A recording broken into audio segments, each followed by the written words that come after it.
વલસાડના ધરમપુર ખાતે દુકાનોમાં જનતા રેડ કરવામાં આવી છે। સમાચાર સામે આવી રહ્યા છે વલસાડથી। તો વલસાડ ખાતે ધરમપુરમાં બિલગુડી ગામની દુકાનોમાં જનતા રેડ કરાઈ હતી। તો વલસાડથી સમાચાર સામે આવ્યા છે। વલસાડમાં દુકાનોમાં ખાદ્ય પદાર્થોની ગુણવત્તા અંગે જનતા રેડ કરાઈ હતી। લોકોના આરોગ્ય સાથે ચેડા થઈ રહ્યા છે। વલસાડના ધરમપુરમાં બિલપુડી ગામની દુકાનોમાં જનતા રેડ કરાઈ છે। 5 થી વધારે દુકાનોમાં એક્સપાયરી ડેટનો સામાન મળી આવ્યો છે। તો ફરસાણ અને ખાદ્ય સામગ્રીનો જથ્થો એક્સપાયરી ડેટનો હોવાનું પણ મળી આવ્યું છે। લોકોના આરોગ્ય સાથે ચેડા થઈ રહ્યા છે। ગામના એક જાગૃત યુવકો દ્વારા જનતા રેડ કરવામાં આવી હતી। તો દુકાનોમાં વેચાતા કોલ્ડ ડ્રિંક્સ પણ એક્સપાયરી ડેટના હોવાનું સામે આવ્યું છે। ગામના જાગૃત નાગરિકો દ્વારા જનતા રેડ કરાઈ હતી। દુકાનદારો સામે કાર્યવાહી કરવામાં આવે તેવી લોકમાંગ ઉઠી છે।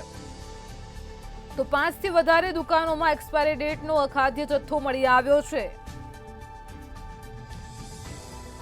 તો આજ મુદ્દે આપણી સાથે સંવાદદાતા મયુર જોશી ફોન લાઈન પર જોડાઈ ગયા છે। જી મયુર, વલસાડના ધરમપુર ખાતે લોકોના આરોગ્ય સાથે ચેડા થઈ રહ્યા છે। ફૂડ વિભાગની કાર્યવાહી ઉપર સવાલો ઉઠ્યા છે, શું કહેશો? એ ચોક્કસથી હિનલ, વલસાડના ધરમપુરના બિલપુડી ગામના દુકાનોમાં જનતાની રેડ છે। દુકાનમાં અખાદ્ય જે પદાર્થો છે તેની ગુણવત્તા અંગે જનતા રેડ કરવામાં આવી છે। 5 થી વધુ દુકાનોમાં એક્સપાયરી ડેટ વગરનો સામાન મળ્યો છે। દુકાનમાં ફરસાણ અને અન્ય ખાદ્ય જે સામગ્રી છે કહેવાય તેનો મોટો જથ્થો એક્સપાયરી ડેટનો મળી ચૂક્યો છે। ગામના જાગૃત યુવકો દ્વારા આ રેડ કરવામાં આવી હતી। દુકાનમાં વેચાતા કોલ્ડ ડ્રિંક્સ પણ એક્સપાયરી ડેટના મળ્યા હતા। દુકાનદારો દ્વારા એક્સપાયરી ડેટના સામાન વેચી લોકોના આરોગ્ય સાથે ચેડા કરાઈ રહ્યા હતા। એક્સપાયરી ડેટની સામાન વેચતા દુકાનદારો સામે કડક કરવાની હાલ તો માંગ ઉઠી છે।